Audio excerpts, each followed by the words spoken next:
Hello, welcome to Water Sign Philippines. So, ito yung reading natin for Water Sign Cancer, Scorpio, Pisces. Take only what resonates. For those of you na gusto mo pa-personal reading, Jing Tarot Reader, or kung gusto mo sa akin, friend ko kasi yun guys, pero kung gusto mo sa akin, these are the details para doon. So, i-check mo na lang yan. Facebook, TikTok shop is where you can buy products. Habang mine-prepare ko yung card para sa'yo. Wait lang ha.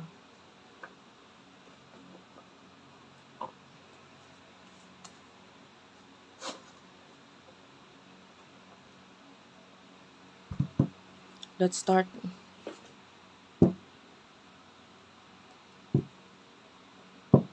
What do we have here for the sign of water sign? Cancer, Scorpio, and Pisces.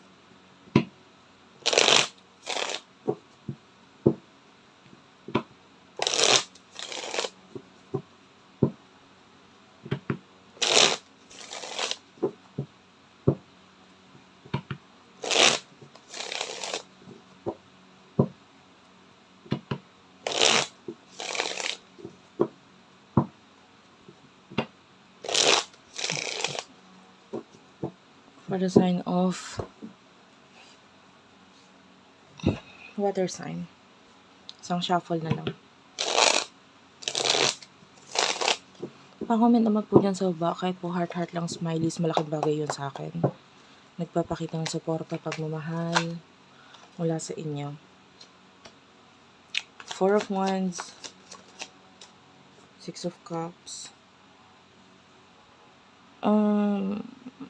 Eight of Wands. Nakakita tayo ng stability regarding the past.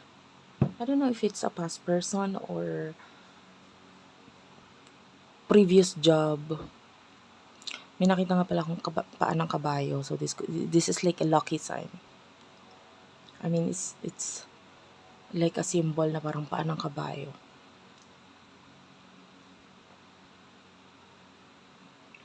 So, some of you pwede may involvement ng family. Or, could be, hindi para sa lahat yun, but some of you ganun. Pwedeng minsan ng offer ng family sa'yo, or maybe within the home, no? Or, kung hindi man pamilya mo mismo, someone na malapit sa pamilya mo, or maybe a friend na naging malapit or close ng family mo. So, like that. Nakakita tayo ng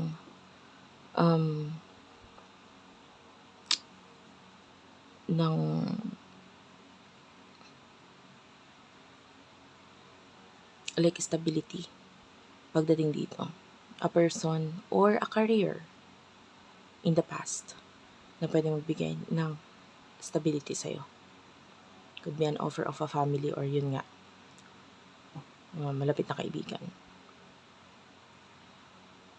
I can see celebration. Some of you, there could be wedding ceremony, no?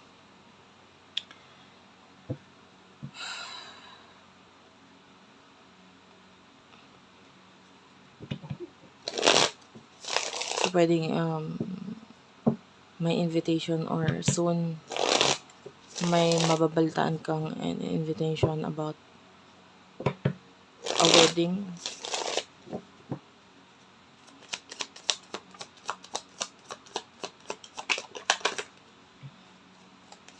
For the sign of water sign, Page of Swords, Ten of Pentacles, Page of Swords, Taurus, Virgo, Capricorn, Gemini, Libra, Aquarius. The Tower.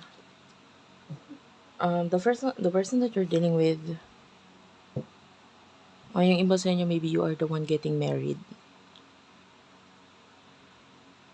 Yung person na kakonect mo, this could be a person na pwedeng may kaya sa buhay, a lot of money. Page of Swords could be someone in your past, or either may connection kayo because of a child or maybe may childhood memories kayo ng person na ito. Tower is here, nakita tayo ng ending sa inyo ng person na ito because I feel like some of you hindi na kasi sure or hindi na sure yung connection ninyo. The death card is here, so pwedeng nagkakaroon ng ending sa connection ninyo. Scorpio energy, pwede nagkaroon ng pag-aaway, pagkakagulo, or maybe yung pagkakagulo because of a child.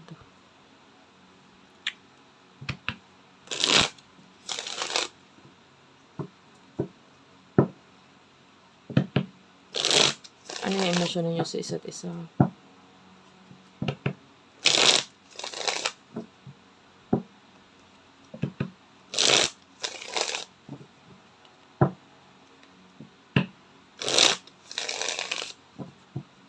Emosyon ninyo sa isa't isa.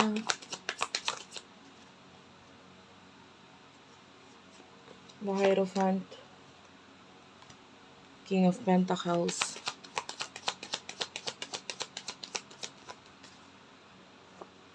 the Sun,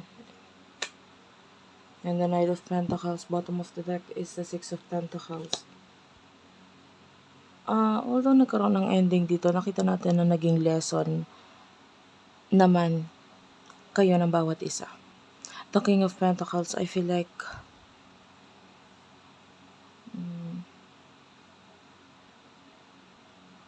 pwedeng may mga naging offer itong person na ito in the past sa'yo, but then you see yourself na okay naman ako sa situation ko ngayon.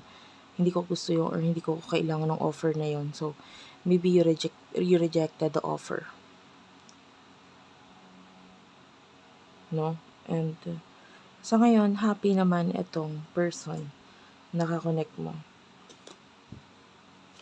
Tell me about the emotions. Two of Cups is here. Queen of Cups. What's with the Two of Cups?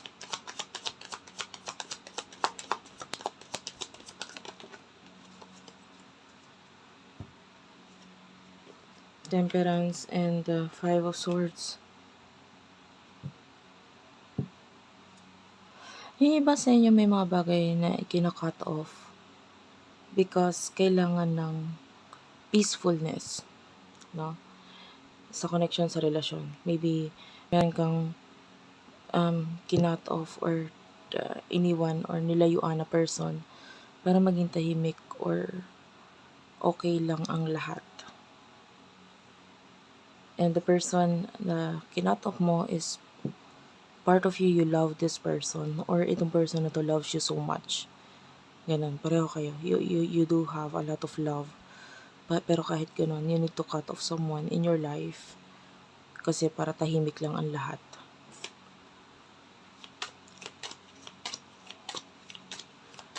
Parang ang energy is that masaya ka na kasi para sa kanya. So what will happen in the near future for the both of you? The Moon, Knight of Wands, and the Tower.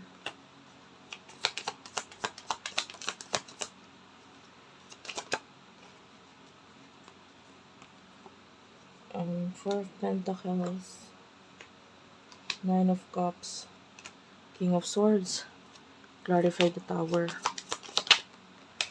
Three of Swords, and the Lovers, Gemini energy.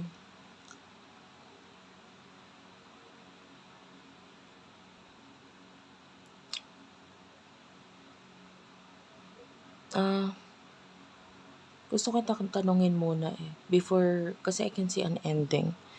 Pero this is an ending na pwede ikaw malungkot dito or hindi ka maging masaya. Like akala mo magiging okay ang lahat pag nangyari itong ending nito. Or pag nagtuloy-tuloy yung complete ending sa inyo, but definitely this will just give you a lot of heartbreak. Yung iba dyan, I mean you can comment down below if that is you. Nagpakasal, for example, hindi para sa lahat itong storya na to. Nagpakasal or magpapakasal, maybe because of a child, or magpapakasal kasi yun yung dapat. Pero deep inside, alam mo, there's this longing na hindi naman talaga ito yung taong gusto mo talaga eh. Napilitan ka lang because there's responsibilities. And so, there's a possibility of heartbreak dahil dun sa ending na akala mo yun yung makakapagpasaya sa'yo, na yun yung kailangan mo. Pero ang totoo niyan, ang sinaktan mo, sarili mo.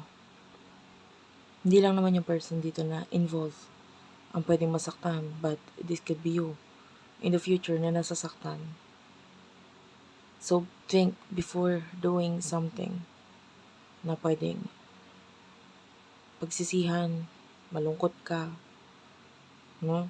Kasi there's this match in heaven or match na like soulmate match. So, some of you, there's a person na right match for you.